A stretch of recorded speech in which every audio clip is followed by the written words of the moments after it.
Saudara, Konferensi Asia Afrika jelas tak bisa dilepaskan dari sosok pencetusnya, Soekarno. Presiden pertama Republik Indonesia merasa belenggu imperialisme dan kolonialisme mesti dilawan. Ya, sang proklamator punya cita-cita memajukan kedaulatan negara-negara bekas jajahan dan membakar semangat kemerdekaan negara yang masih dijajah pasca Perang Dunia Kedua.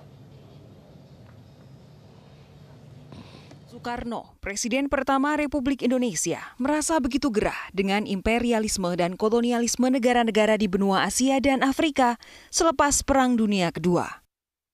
Rasa ini muncul bahkan sejak ia masih jadi mahasiswa. Pada tahun 1928 ya, ketika dia masih menjadi mahasiswa di THS begitu ya, di ITB sekarang, Bung Karno tuh menulis satu esai judulnya Indonesianisme dan Pan-Asiatisme. Disitulah dia menggambarkan bahwa kolonialisme itu bukan hanya terjadi di Hindia Belanda, tapi terjadi di seluruh kawasan Asia. Dan mereka merasakan hal yang sama. Jadi ada kemungkinan bahwa roh pergerakan yang tumbuh di Asia pada waktu itu roh bersama begitu. Dan dalam konteks itu Bung Karno melihat asal-usulnya sama apa? Sama persamaan nasib. Disebabkan apa? Oleh kolonialisme dan imperialisme. Konferensi Asia Afrika di Bandung 18 April 1955 adalah buah pemikiran Soekarno untuk mengajak negara-negara di dua benua membangun solidaritas, mendorong kemerdekaan, dan memajukan kedaulatan tiap pemerintahan.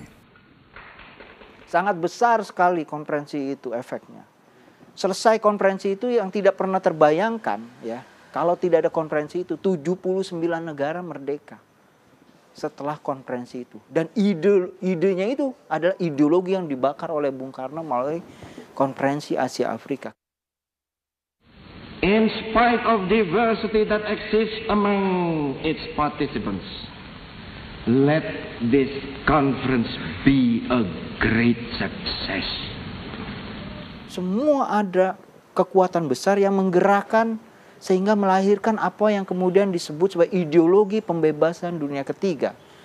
Ideologi yang kemudian termanifestasi di Beograd sebagai KTT non-blok.